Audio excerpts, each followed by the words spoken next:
Hi, my name is Rachel and I'm a licensed psychologist with Sokia Health. Maya Angelou is what I want to touch on today and some of the wisdom that she shared throughout her life. I think it's a perfect time to celebrate her during Black History Month, and I believe that we can all probably benefit from celebrating her beyond Black History Month as well. So, in particular, one piece of wisdom I want to talk about that she put into the world back in 2007 during an interview with CBS is the way that we can kind of grapple with progress.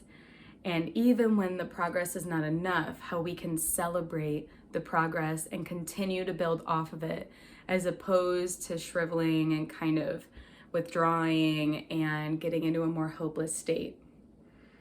So one thing that she was talking about in this interview I mentioned is that back in 2007, there was situations around the nation where empty nooses were being hung in different areas.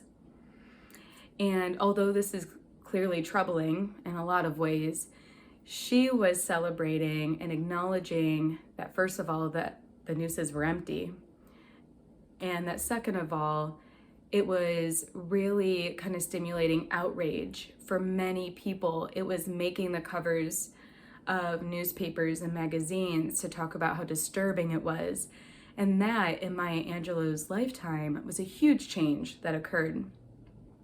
So I'm thinking about how we can kind of pay attention to two sides of the coin. We can hold the pain and the suffering and all the changes that are not happening that need to happen. We can acknowledge all of that while also acknowledging the progress and how far we've come as a people. And perhaps with holding both of those sides, we can shed some of the hopelessness. We can take steps in our life toward a more fulfilling life for us as individuals, and perhaps even turn toward the greater good for humanity.